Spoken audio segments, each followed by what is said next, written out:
Welcome back to In Deep Crit. Today we are going to be doing a slightly more in-depth review of the Electric Dreams investigation, which is in the starter set for Blade Runner, the role-playing game from Free League Publishing. You'll have seen on our channel that we've put up the actual play. We did it in 4 sessions, played through the investigation with some differing results, perhaps. Some things worked out really well, some things didn't. That's role-playing, right? My name's Damien Humphreys. I'm Luke Hindmarsh. Hi. Yeah, well, we're not going to spoil the results of that if you want to watch an actual play, where I was moderately ruthless as a game runner, because, yeah, you'll have to watch it and see how it pans out. There could have been different results, of course, and that is the joy of it. A story is always going to end up being subject to dice rolls, subject to unexpected player decisions, or GM interpretation of a scenario, particularly when it's a prep one. But there we go. This is a different kind of role-playing game as well. This is a police procedural role-playing game at its core. It's it's an investigation. Yeah. So perhaps there's similarities with, like, from an investigation point of view, maybe there's a slight overlap with games like perhaps Call of Cthulhu, totally different setting, but it's very much based on investigation rather than, it's not a dungeon crawl, it's not a space fight, it's finding clues. It's not horror per se, but it's very much following investigation. So that's the sort of type of game, role-playing game you're getting. So whilst this is a review of the starter set, it's also a review of the core rules. We're going to sort of wrap it up and have the complete package. If you're likely to be a player, you may well want to pick up a copy of the core rules. You do not want to pick up a copy of the starter set. It's not for you. And probably, whilst we'll try to keep this spoiler light, there could be some spoilers, particularly towards the latter half of the video. We will. Damien's our chapter heading expert, and so he'll probably put a chapter heading up to say, "Whoa, watch out for this," is where we cross into that territory. But it's a bit difficult to review the system without reviewing the game that we've just played. So I think perhaps starting off, that Blade Runner, it's an investigation game. It's also within a system that you may or may not have encountered, depending on how much you know about Free League. They have a Year Zero engine, which comes from a game called Mutant Year Zero. Variations of that have appeared in the Alien, the role-playing game, which is very popular. That's something we've played. Tales from the Loop, which you've run. And I think there are a number of other implementations of that system. So just to sort of run over, what's your view on how that works within Blade Runner? Whether it works, does it fit? So yes, I think it does fit, and I think having that kind of core engine behind a lot of different games is very useful, because there are, although they may have different names, different labels, there are some mechanics that essentially, while they're not being the same, they're easily translatable. But the downside of that is they can also be a little bit confusing. At the end of our last video, we talked about the stress mechanic in this. In Alien and in Tales from the Loop, there's also a stress mechanic, and they work differently. They have a different mechanic effect when you suffer stress. So in Alien, it can all go really horribly wrong very quickly when you suffer stress. In this, you can panic stations. In this, you can just kind of end up getting broken by stress, and there's not an effect until you're broken by it. The same in Tales from the Loop. There's not really a mechanic effect until you're down to 0. Whereas in Alien, because the stress die replace or add to your dice pool, and then give you a greater chance of suffering more stress and more successes, and so on and so forth. It's has an immediate effect. Also, absolutely. Also within Alien, it whilst it increases your chance of success, you've always got a chance of panic. Once you've got one stress, you've always got a chance of panic, and that chance of panic will increase in severity. So that can become something that can sort of snowball into more and more and more and more stress. But also horrible situations that will get you killed quite quickly. That's absent from Blade Runner, which is and nice. It's called resolve and not stress in Blade Runner. You suffer stress, but you have resolve. Interesting. So when you're broken by stress and you lose all your resolve in Blade Runner, there is that mechanic of you have to roll to see if you permanently lose a resolve, which is quite interesting. So that's a kind of indication of that gradual wearing down of your kind of mental faculties, I guess, your ability to withstand that stress. We were so lucky it's sort of an example got of. away with it. But... Sorry. Yeah. Sort of. We got away with it most of the way. Yeah. We'll not. Yeah. Let's not spoil the playthrough. But it's interesting. It's an example of how they've tailored the sort of the core engine of the Year Zero system to fit Blade Runner. Yeah. So the alien stress mechanic wouldn't fit. It wouldn't make sense in Blade Runner. It obviously fits very nicely into that specific niche, albeit I think we probably share a view about which kind of play within Alien is the best. That's a side video we'll do at some point. Here, every element has been chosen to try to match this concept of, first of all, humans versus replicants, or humans and replicants, doesn't have to be versus, and being different, focusing on how that affects characters differently. So the stress mechanic works the same until you're broken, and then replicants have their own little table, which can be quite a lot worse than the ones for humans. And replicants are much more vulnerable to stress than they are to physical harm, which is interesting. Yeah. But so that's one example. I think the dice mechanic itself is an interesting one to get your head around, because this is a sort of scaling dice mechanic. So where you have a rating in a particular skill, as we've talked about in the early access, and this obviously hasn't changed. It's obviously a fundamental part of how the game works. Depending on how good you are at something, you get a different sized die to roll. You're always rolling you roll 1, 2, or 3 die, depending on. Normal roll would be your skill and your attribute. If you're at disadvantage, you're only rolling the better of your dice. And if you have advantage for some reason, you'll roll an additional die of the size of the worst of your die, and they go from D6 to D12, which is not a mechanic that's within Alien. No. That's all D6s. So you're rolling fewer dice, which is interesting. Yeah, you're rolling fewer dice, but there's so a 6 is a success. So obviously you've got more chance of a 6 on a D8 than a D6. But and then a 10 is critical. with a D10 or a D12, a 10 or above is 2 successes, so it's a critical success. So there's you've fewer dice, but probably a similar chance of success. They do break it down. I think percentage-wise, it works out about the same. But of course, your stress doesn't change. But I think if you're a character who's good at doing something, you're much more likely to succeed at it all the time. It felt to me very much like some of you were a bit more predictably successful than I have felt when we've played Alien or Tales from the Loop. Although the Tales from the Loop mechanic is pretty much the same, actually. So perhaps I'm misremembering that. I was only a player, mostly paying attention to my own character. Yeah. What do you think? Yeah, it is slightly different in Tales from the Loop because you can pool dice together as well, so you can lend dice to other people, etc. I think that. So for me, that works quite well in not letting the skill rolls get in the way of the investigation. Yeah. Because we've talked about this in other videos about when to roll for skills, etc. There's quite a lot of using of skills in this game. Yeah. But it didn't feel like there was a point where we were completely derailed because everybody failed to roll the relevant skill to push the investigation on. Well, that's interesting because a lot of the investigation is, particularly in the starter set, and this might be a criticism of the system. It might be rather difficult to generate this level of quality of clue for your own campaign. To which extent you then have to, if you were homebrewing an adventure or an investigation, you would absolutely have to think about how to deal with that.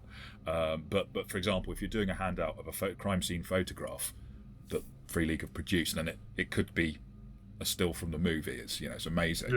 Yeah. Those have some fairly I've used the term spotlit clues to sort of give the players the chance to find them and do the investigation. So the investigation doesn't come down to dice rolls in the professionally made scenario. I don't know whether that would be the way it would work running it on a homebrew. depending on your art skills. I think depending on your art skills and maybe depending on your descriptive skills. The way an investigation works is start with a situation, and then it's and there's a whole bit in the book about how to run an investigation. So examine for the player, examine the clues, form a hypothesis, find a person of interest, investigate that, find other clues, revise the hypothesis, and so on and so forth. So it's quite well laid out in that section on how to actually run a case. I think if you've watched the films or watched any kind of police procedural TV series, you kind of know how those investigations are supposed to work. Yes, albeit yeah. So you are Blade Runners, right? And this is an issue we had where one player was very much into the police procedural element of it and was always wanting to call in for backup and call in for support, and which had this idea of sort of joined up policing, which you're not. I mean, if you watch the films, when I was making this point, you said, in 2049 he does call in the dig team.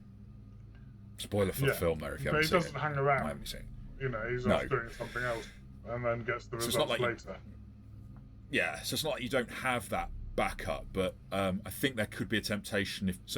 You have to have the come on. This is Blade Runner. It's not CSI crime scene investigation or NYPD Blue or something. It's you're solving the case, and you can call in assets to assist you. So. I mean that's the core point of the game. There's going to be action in it as well. There's some fighting. It's probably less than your average role play session. Perhaps depends on what you play. I think it depends on what you play and how you play it.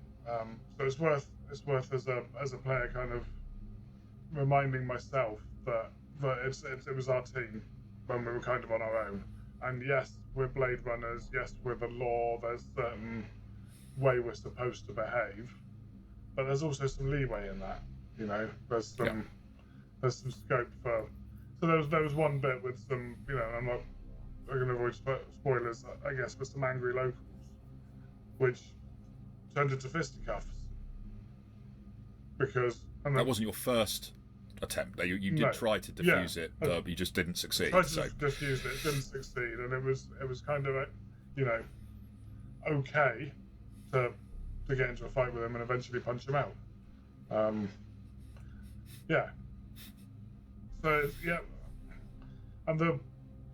anatomy of a case, I guess, is very clear. The anatomy of an investigation is very clear, kind of going to these various places, and then there's obstacles to some of that investigation. There's various clues that you have to look for, some more well spotlit than others. The shift system was before we move on to that, I'm just going to say, so in terms of investigation, I probably haven't made a huge point of it on this channel, but my previous career before I became a writer was as a criminal lawyer in the United Kingdom, dealing with every kind of case you can imagine, all the way up to an axe murder that was tried in the Old Bailey. So I have some idea of how cases work and how the police have investigated, of course, from the courtroom view of it, but you see all that evidence built up. It seems to me pretty obvious that the people who put this together have done their research, have really tried to think about how they could make it realistic without bogging the game down in too much realistic detail that would then become tedious for players. So Esper is like some of the forensic type searching, and you can get forensics and stuff, but it's done with just the right light touch, so that you can also feel there's some solidity to it. And it was also kind of a little bit of a throwback to some of those old point and click adventure computer games as well. Going into a room and having a view of the room and clicking on various interactable parts of the room to get further clues. So there was a kind of a throwback to that, which was nice. Yeah, they have obviously played the Blade Runner, the computer game, back from Westwood Studios in about 1998 or something like that, which I had to get when it came out and play through about 50 times. Sorry, so you were going to talk about the shift system. My apologies for interrupting. No, that's cool. The shift system is an interesting one because it it puts a time pressure on. So there's 4 shifts in a day, and there's a morning, kind of lunchtime, afternoon, and evening shift within the day, and most characters have to take a shift of downtime after every 3 shifts, or suffer a loss of resolve. So suffer a point of stress. Take a stress point. Yeah. Which can get a bit confusing that they keep calling it stress and resolve. Yeah. Point. I would rather it was a single thing. Anyway. Yeah. So, but then there is another character that has a specialty called Married to the Job, which means they can go 4 shifts before they suffer that stress point. Yeah. And that also could smoke to relieve a stress point anyway, so effectively could keep going forever. I don't know. But that character. Well, come on, it was your character. Yeah. We don't need to be coy about that. One of the pre-gen characters effectively is immune to loss of stress caused by time on the job. Yeah. So in fact, actually, the better decision, probably because we weren't familiar enough with the system, was he probably should never have taken any downtime and just kept on grinding on the case. Yeah. But I mean, I'm not criticising you for that. I'm saying I never made that clear to you, and I didn't really appreciate it as game runner, to be fair. That wouldn't have stopped him from then suffering stress during an investigation and then being broken by stress and not being able to recover. So you would need to take downtime to recover sufficiently to keep on going, or be forever on that breaking point. Yeah. So it did seem a little unfair. A very powerful set of abilities to enable this character to keep on going, but actually not that bad. Yeah, not ultimately when you think about it. And the shift system then leads to a necessary division of labour. So there's so many clues and so many locations to investigate that you can't all just go from one location to the next because of the time pressure that is inherent in the investigation. This Electric Dream starter set investigation. How that would play out in a homebrew one depends on. So this is probably worth pointing out that alongside the shift system of 4 shifts per day, needing to take downtime, which if you're a replicant character and you're not taking downtime and taking stress is really a bad idea. But you have to push it sometimes. What you won't see is the player so much, although it probably could become obvious if you were familiar enough with how the game runner side of things, how the DMing side of things works, is that it's built on a node system. Now, node systems have been around since the early days of role-playing. Some people have tried to name them. There's someone on the internet who tries to give it his name and claim it's his idea. Actually, it's a very old concept. And this is a classic example of that, where you go to one of multiple locations and it will give you clues that lead on to other possible locations, but not all the same one. So you could have like A to D initial locations, and those will lead you to E and F and G and H, and those two will then lead you to some other common locations, which will finally bring you down to sort of like a couple of crisis point. By that point, depending on what players have done, they may or may not have solved the case or worked out enough to be able to fix that final issue. That's alongside the shift pattern. But within this, they also have this concept of events, which anyone who's run or played Alien will also be familiar with, that there are events within the game. There are sort of locations to go to, and then there's things that happen according to where you are, and things that happen according to how much time has passed. The same with Tales from the Loop. It's called the countdown. Okay. Tales from the Loop, and there's a countdown behind every scenario. Yeah.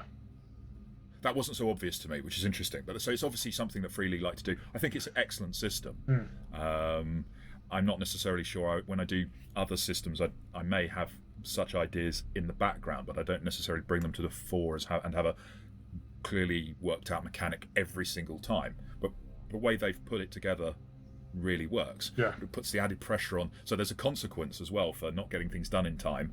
The case can quite literally blow up in your face. If you're not acting quickly enough, if you don't respond to certain clues. So there's a priority within that. How do you prioritize which clue in the investigation, which location to go to? And there's a certain overlap of clues as well. So there were some locations that, So I can think of going to the kill office. Had I gone to the kill office earlier, then there's maybe clues there that. So spoiler. Yeah, but maybe. Yes, yeah, go on. Don't say it. Maybe It's fine. up. Then maybe we wouldn't have had needed to go to another location necessarily. So I think, like, if the more familiar you are with investigatory stuff, that you would be like your primary thing before you'd look at anything else, you'd have probably gone straight in the first. So you guys spent the first shift sort of trying to build up prep for going out there, and I don't actually think that's how. So in a police procedural, someone might simply say, "What have we got on this? I'll understand it on the way." But your first stop would be crime scene. Crime scene, yeah. Second stop would be whatever lead we've got for this person. So again, this is a spoiler, but you would investigate the scene, main crime scene. Then you'd go to one of the suspects or persons of interest's place of residence. Yeah. Those would be the first two stops, and then you would be canvassing for other witnesses. There were reasons why you guys didn't do that, and I think it held together very nicely that you not applying a professional attitude to it. I mean, you were trying to play as Blade Runners. It's not a criticism, but no player. I mean, most players are not going to be police officers, so they're not going to go through the procedure by this, take this statement, do that, and it would be boring if that was how it had to work. But yes. It's been carefully constructed so there is overlap, so you can miss some things you can't miss. So if you don't go to certain locations within the Electric Dream scenario, you're in deep trouble. You're not going to get anywhere. Would you choose to do that?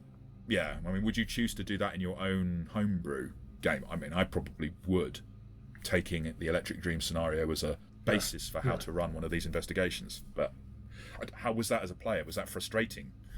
Did it feel like it cut down your freedom of choice about what you were doing? Maybe to an extent, but it wasn't frustrating for me.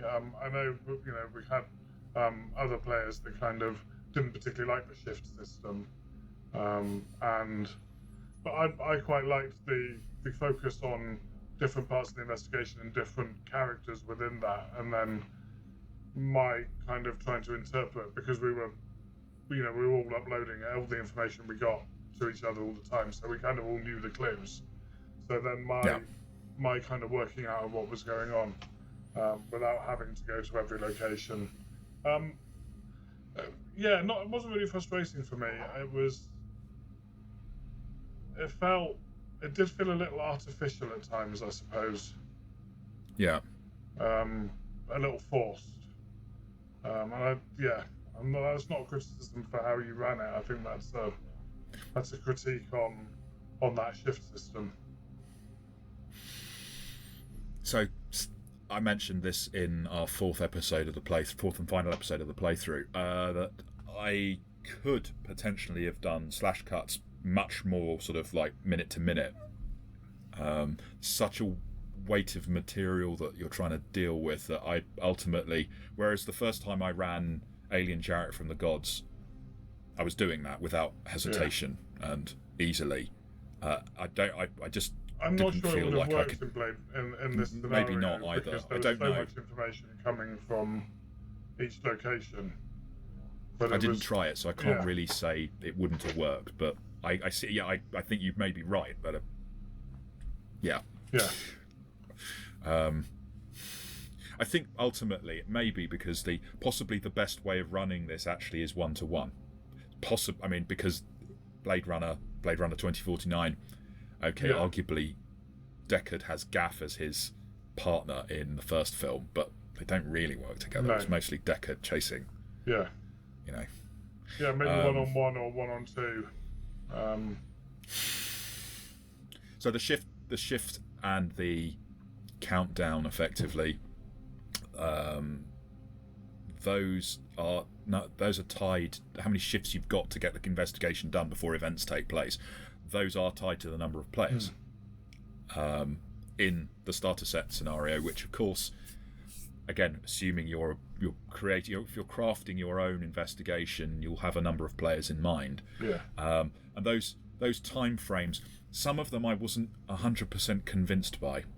Like it seemed like the time gaps that a two-player team got versus a one-player team and a three-player team didn't quite seem like they'd necessarily thought that through totally. But I didn't alter the three-player team time frame. I held you to that rigidly, in the sense that events occurred. If you didn't deal with them beforehand, they were happening at the time they were supposed to happen. There is flexibility as a game runner on that, and there should be, to say, okay, I can see my players aren't comfortable with splitting up, or they're not enjoying splitting up. So do you know what? I'm just going to expand the number of shifts. I wouldn't do it too far, and I'd never. I think there has to be the time limit element within the game to keep the pressure on. But it could be a bit more relaxed to suit a play style. Yeah, fair enough. I don't know if that would deal with that. I mean, you liked the separation. You just felt there's some old. Yeah, I did. Yeah. Thinking about some of the other mechanics in the game. So we got chase scene. We got some vehicle combat. We got some combat. We used a lot of the mechanics of the game, and I think for the most part they went pretty well. The chase scene I enjoyed. Yeah, I thought that was very cool. Very much fit Blade Runner. Yeah. So you have particularly with the way it ended with the bursting through the plate glass window, right? That was very Blade Runner. So there's. I mean, obviously that was me putting that in. but still, it's gave me the chance for some classic scenes being ripped off. So you have this choice. The prey and the pursuers choose what their maneuver is for the next round, and then it's rolled randomly to see what obstacle is put in that way. What event happens around that chase. So it could be any number of things. We had a couple. It could hurt the prey. Could hurt the. Or could hurt both, or whatever. Or it depends on what maneuver you've chosen. So, for example, the cops turning up, it might be that you think, oh great, well they're going to help me. Well, they might not. They might help the prey get away. If you're trying to stand and shoot as the pursuer, and the cops are there, they might draw on you. Depends on how you deal with them. There's always a resolution for whatever. There's a potential way of resolving any of the obstacles, whichever side prey or pursuer you are. And it didn't get bogged down at any point. It was kind of like this happens, we do this. It was good. It was very, very fast moving, I thought. The abstract nature of the sort of movement worked pretty well there. So we sometimes have a criticism of the Year Zero tendency towards abstract movement. I think it works in Tales from the Loop fine. Felt like it worked perfectly fine in Blade Runner, because although there are battle maps, actually they're more like scenes that you're visiting, and so it's much looser than a battle map that some people will be used to from different game systems. And I think using it in that way is probably unhelpful. I think we only had one combat. Well, we had two combats on a battle map, but only one where it was really relevant. It was in an apartment, and it was, and I think that plays into. So this is going to be a lot of theatre of the mind. I think it works best when it is. So it works really well with that, with some props, rather than you're playing on a battle map and moving to different rooms and such. Doesn't really work for it. And it recognises that. Whereas a more combat-based system using Year Zero with abstract movement has been frustrating, as we've found with playing Colonial Marines. It didn't work as well for us, albeit that's not our only criticism. You can see our Destroyer of Worlds review, and you will get a Colonial Marines Operations Manual review at some point. Something worth bearing in mind. But that's chases. What about the other mechanics that you just mentioned? So vehicle combat. It was over pretty quickly.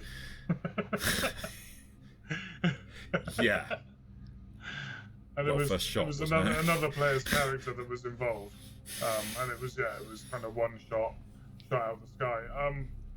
Vehicle combat, I think, is really tricky in any situation, in any system, unless you're playing a system like call back to the old Steve Jackson games, Car Wars. Unless you're playing a game that's designed around cars fighting each other, Yeah. It's Because often bolted on, isn't it? Yeah. Vehicle combat feels bolted on a little bit. does a little bit. Didn't feel that here. No, but the I don't nature think. of the weapon that was used was kind of like, right, you hit, and which I guess is fairly true. You know, it was fairly realistic. So Could have led to a character was death really quickly though, with no warning whatsoever. But then again, isn't that a comment on combat in this system? So combat in this system doesn't occur too often, but when it does, so like say you're taking the standard Blade Runner sidearm, which allows a D12 critical roll. Yeah. You say you roll and it does like a couple of points of damage, which isn't fantastic. But then you roll a critical roll and you get a 12, they're dead. Yeah. I think if you get a 10, the target is dead. Yeah. You know, the chances of killing someone you shoot is as much as second you get a critical, as in 2 successes on a range combat, using the main Blade Runner weapon, classic blaster. Yeah, I think it was like a 9 to 12 is death, right? You're taking your opponent out very. Yeah. It's not like there's health points. Those aren't really hit points in the sense of you're only going to have like 5 to 7 perhaps for whatever. Yeah. It's not a huge pool, and so the lethality of the system. I mean, Alien's a lethal system. This is a lethal system. Tales from the Loop, for obvious reasons, is not lethal. Yeah. But I mean, you can get broken in that and out of the game. Yeah. But the result is I don't think combat drags. I think combat's nice and snappy. Yeah. And therefore probably makes a bit more space to think, well, combat isn't a whole load of dice rolls. There's some tactic to it, but a lot of this can be the role-playing description of, well, what are you doing? Well, I'm... And you have a move and an action, right? It's very straightforward. Yeah. And you can use that action to move more, to sprint. But essentially, you have a move and an action, which is... I really like... So the sprinting mechanic is... I happen to think that's... I haven't seen... Most games that you can use your second action to move again don't add a random element to it. Yeah. Do you want to just talk about that? Because that was... Yeah, so it's a mobility roll to sprint. So if you fail the mobility roll, then you fail to sprint. So you fall over. I guess you could roll a critical and something worse could happen, or critical failure. So you roll a mobility roll and you can move equal to your movement again for each success you roll. So you could roll, if you've got huge mobility and you're rolling with advantage for some reason, you could roll a load of successes, 3, 4 successes and move an extreme amount of distance, or you can fall flat on your ass and not go anywhere. You still get the first movement, but you don't get the sprinting movement. You don't get the second part, and so you can, because you can push. If you're a human and you push those rolls, you could end up being injured by it. If you're a replicant and push those rolls, you could end up suffering stress. Yeah. Because replicants don't push and suffer damage ever; they only ever suffer stress, which is an interesting difference between the two types. So combat, it is, I think, fast-paced and quite lethal. And it doesn't have to be. There's not much healing either. If you want to spend time healing, then you need to take a shift of time to go and heal. You need to take medical assistance. You can regain 1, I think, in your downtime, and there's certain things that can help. Mechanics for. We didn't explore the alternatives. There's medical booths you can go to. There's like a glue thing, like you see in 2049 where Kay glues his injuries. There is something like that where you can use it. I can't remember off the top of my head how much it heals, but you didn't have access to any. You didn't obtain any of those materials when you might have had the chance to. You didn't attempt to. You focused on the investigation, which is, I think, natural and probably better role playing than I need to get all this gear. We need to go and buy 50 healing potions or whatever. Can do, this is a mechanic that we didn't particularly explore. So you can heal from being broken, but otherwise first aid doesn't really do anything. I was a bit confused at one point because Alien lets you do more when you're broken than this does. This, you have to wait a shift to come back from being broken. You gain a point. So it is very much this idea of, it's costing you time, and time is your enemy. In the investigation. Whereas in Alien, the enemy is obviously something with metal teeth, and Tales from the Loop, I suppose it's a little similar, that there's a time pressure in Tales from the Loop that's more of the enemy than... That is. I don't know. Tales from the Loop is much more relaxed in general, though. we found that there's a number of mechanics in this that, so like any role-playing system, you're going to pick this up, and I think we'll get to what we think of it in a minute in terms of ratings. But if you're going to pick this up, the core rules, you have to bear in mind that there's a burden on you to create an investigation, but I don't think that would be too difficult. I think the smart move would be like, well, I'm not going to be able to. Most of us are not going to be able to produce the kind of handouts that our players might expect. So there would be a way of presenting that. That would be just as fun. And I mean, I will do that at some point. I'm sure you'd like to have a go at doing that. And I think that could work very well. We didn't need a lot of handouts for Tales from the Loop.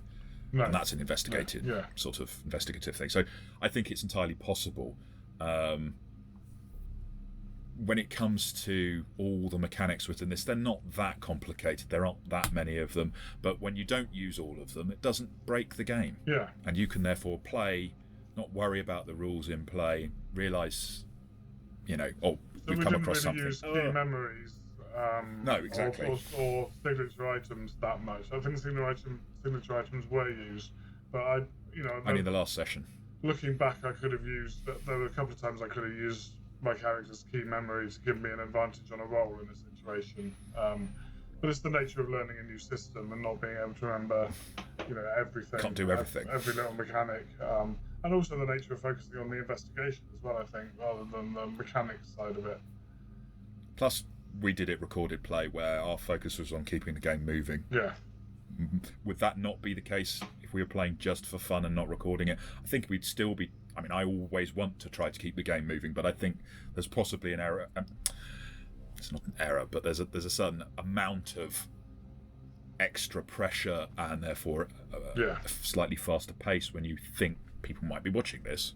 Or a million of our subscribers. Sorry, but you know what I mean. It's like, we've got to get this done. We want to show this, and we've got a time limit. So there are mechanics that we didn't use, and I think that, for example, using Chin Yen to bribe, no one really used their Chin Yen. Promotion points we used a little bit. There's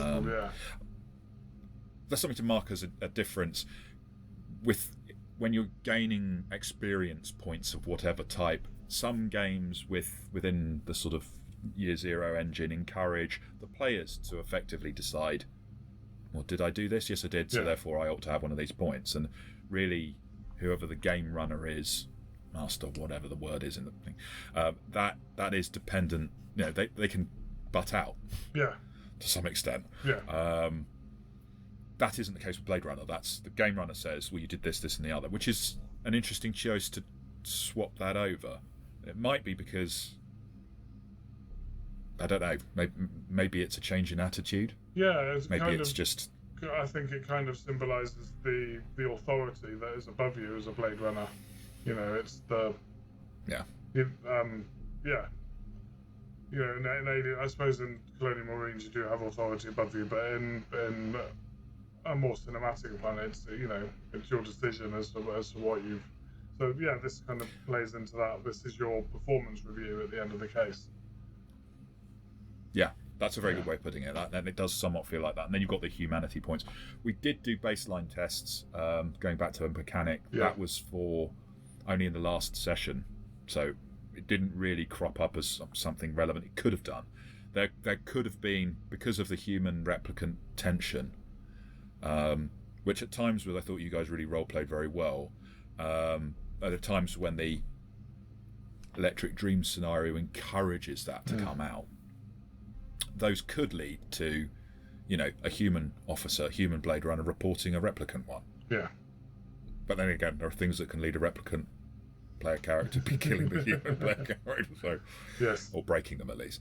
We won't go into that. So there's, that's interesting. There is the potential for PvP here. It's not so. We keep on comparing it to Alien. How can we not? And it's one of my favourite systems, and obviously it's Free League. It's sort of probably their flagship system at the moment.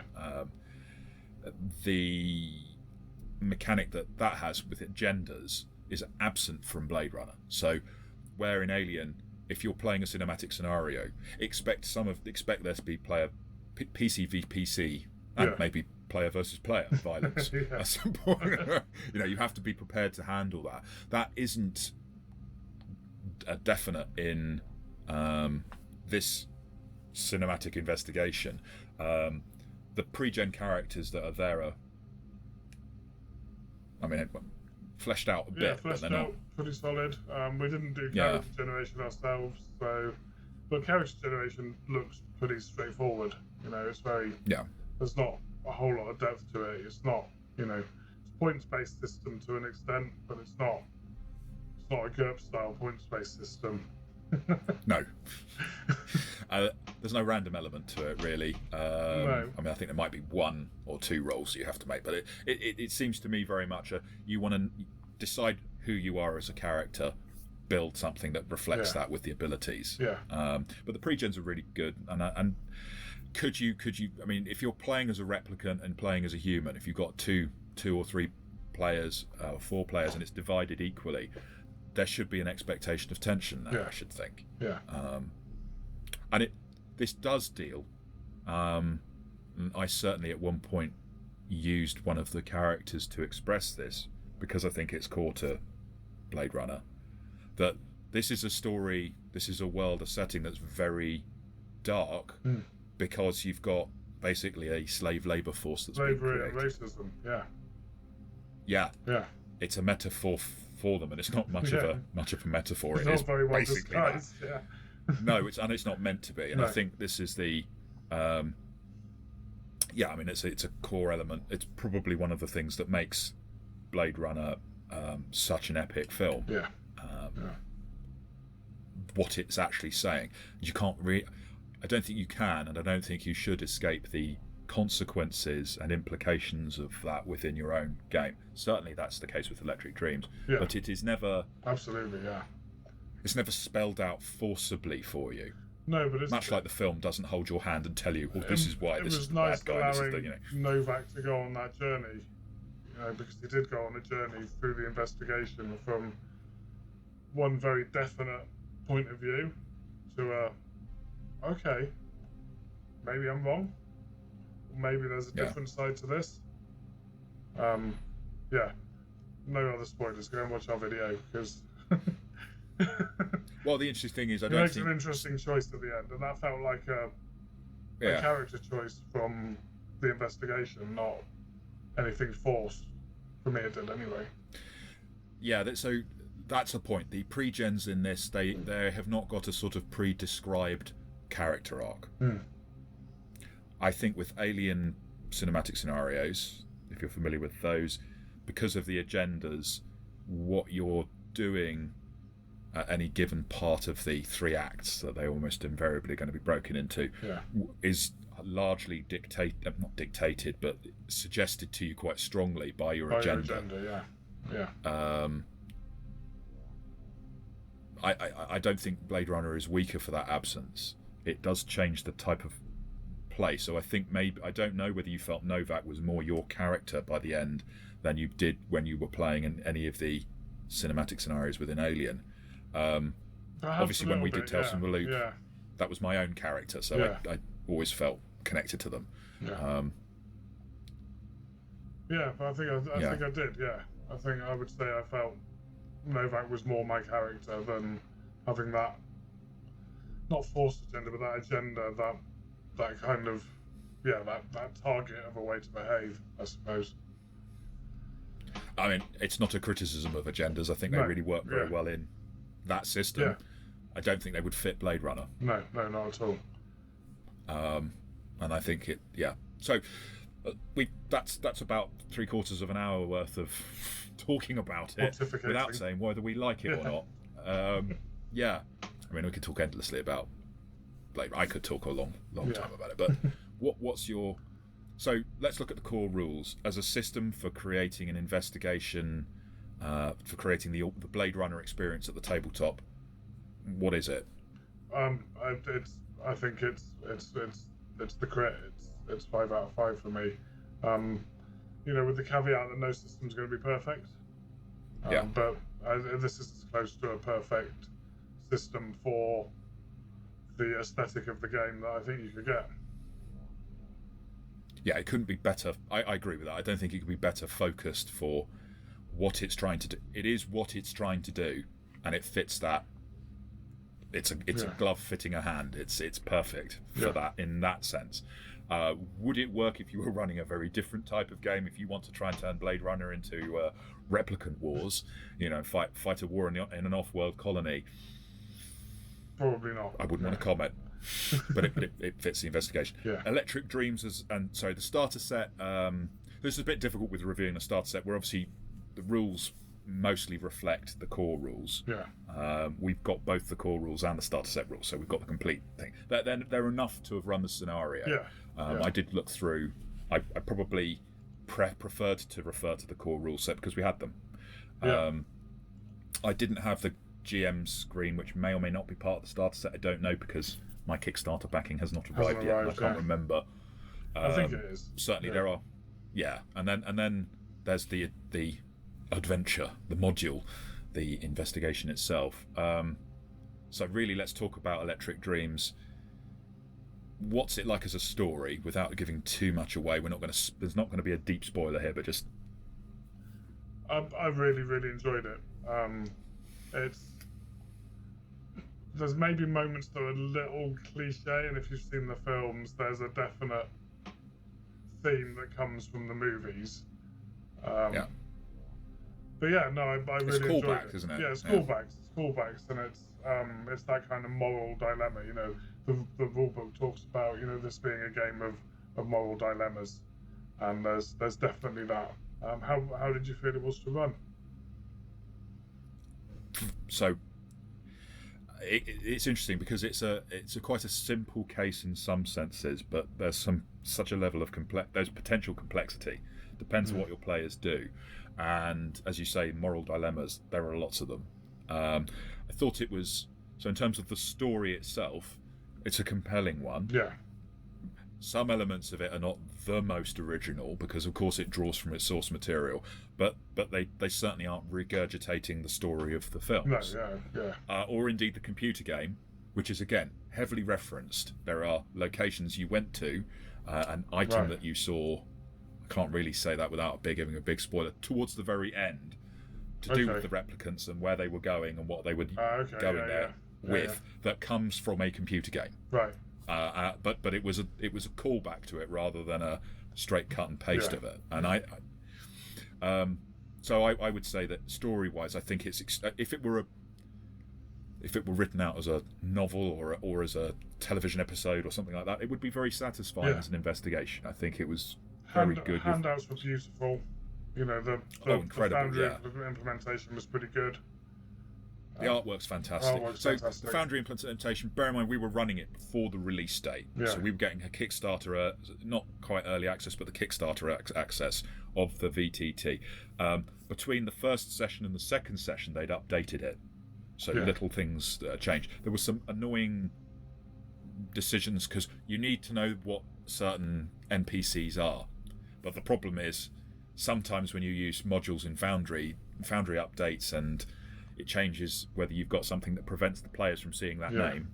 Yeah. And send that name then gave away the identity of. I was like, oh, what a mistake to have made. You can watch my grief about that in the episode, but it's trivial. Right. Yeah. And so due diligence as a game runner is required in this. You do need to look at what you're going to show your players. You need to have gone through it more carefully perhaps than I did. I tried to, I should have taken another week or two, but we basically started running it, I think within 24 hours or thereabouts. So it was released, and I was like, right, well, we'll run this, and we just went with it. So I should think a lot of those problems will be ironed out. Foundry is a VTT. We didn't run it on Roll20. I can't come on those. I know there have been some glitches in keeping track with that, but those I think have been fixed.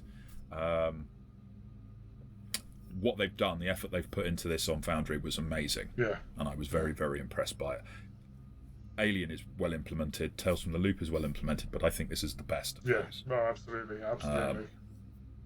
So it feels like a labour of love. Absolutely. Yeah. So as a module, no module's perfect. depends how you run it. So you might watch mine and say, well, this is a 3 out of 5, or maybe I'm flattering myself, but you might play it and run it, and you might run it as a 5 out of 5. It has the potential to give your players a 5 out of 5 experience. Yeah. Absolutely. And I really enjoyed running it. I thought it was very easy to run. There's a crime scene wall which they haven't seen. Right. Damien wouldn't have seen, that lets you, and the way that's implemented, it's like I can see how the case fits together, how all the clues go together, and where I can click on next to find out what I need, what happens if they go there. So the way they break down that node system we've talked about at the beginning of the video, done excellently. Ultimately, will I play this again? I would run this scenario again for another group of players. So I'm never going to be able to play it, sadly. I'd run it as well. I actually would quite like to run it for a different group of players as well. Yeah, I think you'd enjoy it. Yeah. I think. And maybe that's something we should offer. Perhaps we should say, if you're watching and you fancy being part of a playthrough, perhaps we can do that at some point. Maybe we explore that as an option. Definitely. I think overall we're both giving it a 5 out of 5, right? Which is the crit. 5 out of 5. Tis the crit. Absolutely. The crit. Yes. Yeah. No reservations about saying that, and you've heard our criticisms about where certain things are a bit, but for the most part. And this is this is the product that we paid for and didn't get for free. We do have a criticism that we've got to remember, because this was so this was the biggest frustration running it. I don't think we mentioned it, that within the stress mechanic there is a thing where you go for the stress results when you're broken, and they're on page 72 of the core rulebook. Then you want to find out what the effect of permanent loss of resolve is, and that's on page, what was it, 77? 77, you say? Yeah. And so it was a bit like, but the book is otherwise perfectly laid out, really well laid out, and makes a lot of sense. And then that just comes along, and like, what was that then? Right, okay. But yeah, you can see the scale of the criticism. It's not absolutely. There we are. If you've enjoyed this video, please obviously drop us a like and a subscribe if you haven't already subscribed to our channel. We're a small channel. We've seen quite a big growth in our subscribers over the last couple of weeks, but we're still a long way from where we would like to be able to make this something that we can do kind of permanently and going forwards. Turning this into something. We love doing this. We love bringing this content to you, and if we could make that doable all the time, it would be fantastic. Every subscription that a small channel like ours gets is worth its weight in gold. So please like and subscribe. And if you see some of our earliest videos and this video and our playthrough, I would like to think you'd see an improvement in quality. Well, that's just come from us learning how on earth everything works, video editing and all of that.